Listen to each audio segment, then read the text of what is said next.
here, if there is a reason that we can put into words, is to explore the nature of reality, you could say, to explore who we really are, and also the living experience of that, the lived daily life, living as who you really are, not who you think you are. And that combination with that acknowledgement of who you really are, and then the lived experience of that, is one that the thinking can have a lot of trouble with. It wants to do it, it wants to help.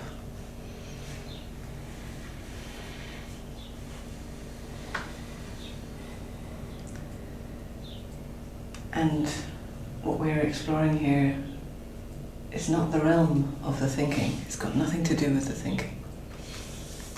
Although, of course, the thinking is welcome here, and we will explore all kinds of thought, beliefs, attitudes, assumptions, hopes, fears.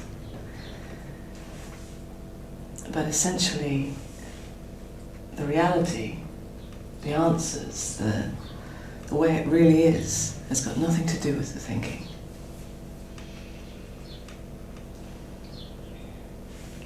But it seems that the way we're brought up, the way we're conditioned in this world, in this society, is to believe that our thinking is really important and really means something.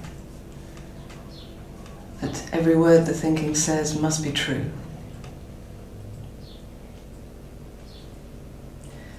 Thinking has been so highly respected and honoured and worshipped in our lives and people around us and society in general, that we have overlooked the simplicity of life itself, the way it actually is, who you really are.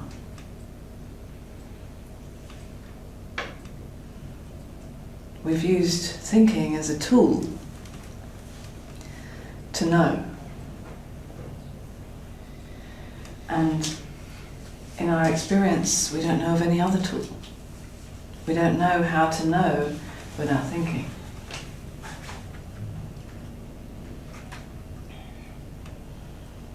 And even if we consider knowing without thinking, this can seem terrifying.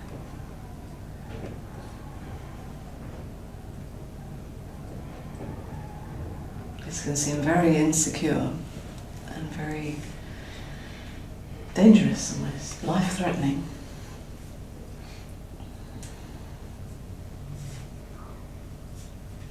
Simply because that's all we've learned, that's all we've known.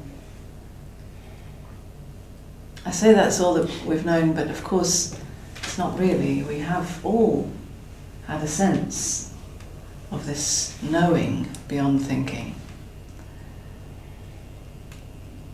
In some way you've had a sense of that. Otherwise you wouldn't be here.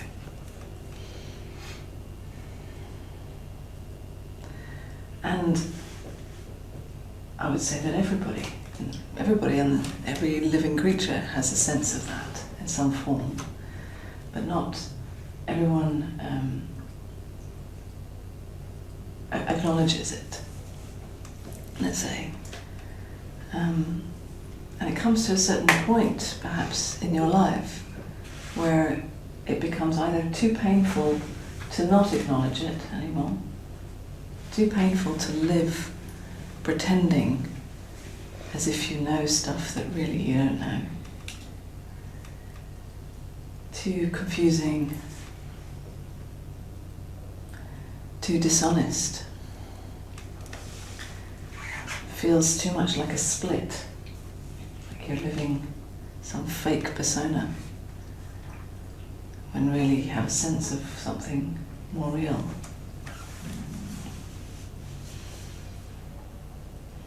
And this point can come in your life when maybe some major event in your life, some drama, some tragedy,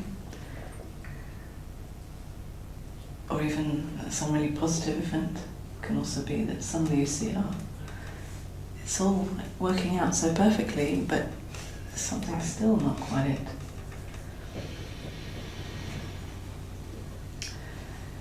Or it can just be that over time, gradually, kind of to get disillusioned with this kind of so-called normal life, what is considered normal.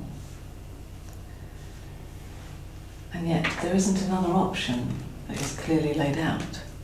There isn't another option, another way that we really know to grasp hold of. Of course, we try the spiritual path. That seems like, maybe that, it seems, it could be the way.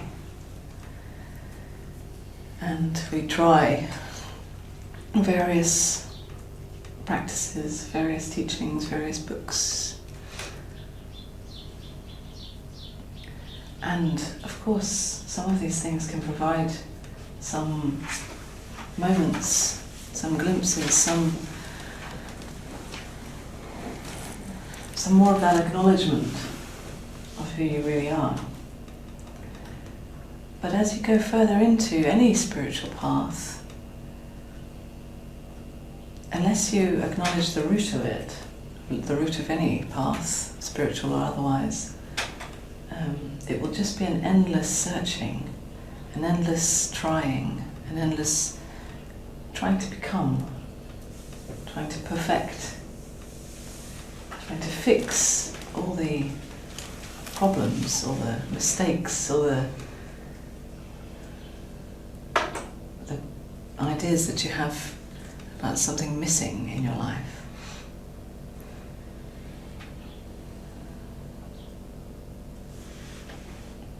So, this message isn't spiritual. It isn't about becoming anything. It's about the end. It's not that you stop learning or growing or endlessly opening to yourself, but and it's not that you suddenly arrive at some very special place where you can say, wow, I've got it, I'm enlightened. It's not that either. But it is the end of believing that there's something wrong with you, the way you are. It is the end of trying to become more, trying to fix, trying to add to your experience. It is stopping, acknowledging that this is what is. This is what's here. Whether I like it or not, whether it feels good or not, whether it fits into my ideas or not, whether people approve of me or not. This is how it is. This is the human experience, just as it is.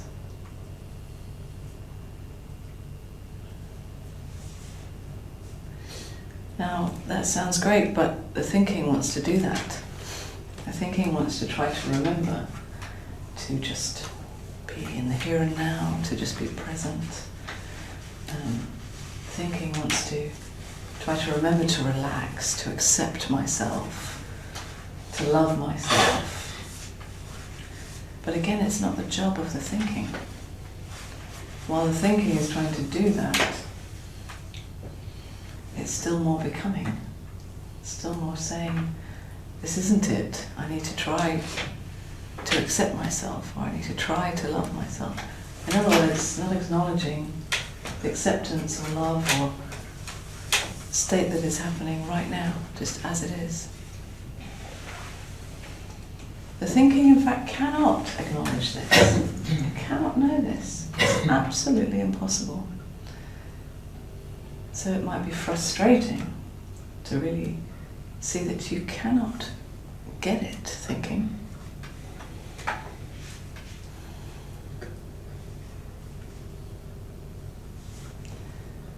might even be depressing, especially when you've spent so much time and effort and energy investing in a perfect future, or investing in the hopes that this person will be perfect one day.